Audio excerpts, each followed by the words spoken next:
Alors, la toute première fois que l'on a aperçu la frimousse du jeune Frédéric, il venait d'avoir 12 ans. Tu sais skier? Il donnait la réplique à Bourvil. Non. La neige, c'est chouette. Il était très mignon, semblait parfaitement normal, mais il était déjà hanté par un fantasme.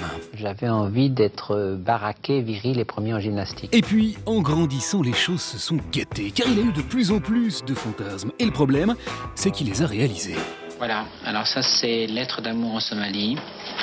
C'est mon premier film. Cinéaste, exploitant de salles, il est très vite tombé dans la télé. Bonsoir! Là, on l'y a donc tout naturellement questionné sur ses fantasmes. Frédéric Mitterrand, racontez-nous le plus érotique de vos fantasmes. Le problème, c'est qu'il y a répondu. Ce serait de vous prendre sauvagement sur cette table.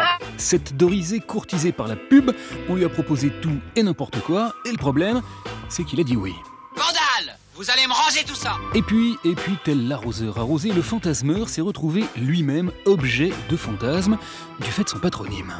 Mitterrand, ministre du gouvernement Sarkozy. C'est assez étonnant. Oui, Sarkozy a bien été ministre au temps de Mitterrand. Ministre de la Culture, ses adversaires lui ont alors ressorti de vieux fantasmes qu'il avait couchés dans un livre et l'ont accusé d'avoir pratiqué le tourisme sexuel. Je condamne absolument le tourisme sexuel qui est une honte.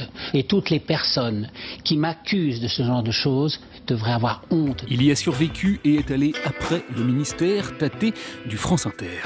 Le problème, c'est moi. Viré, il se faisait plutôt discret dans les médias. Le problème, c'est qu'il est toujours poursuivi par ses fantasmes. J'ai même fait des rêves érotiques avec Valls. Il aurait même en la matière toujours un coup d'avance. Je pense que le prochain sur la liste, ça sera Macron. Il était donc urgent de lui rappeler ici ce qu'il expliquait lui-même en 1992. Le propre d'un fantasme, c'est qu'il ne se réalise pas.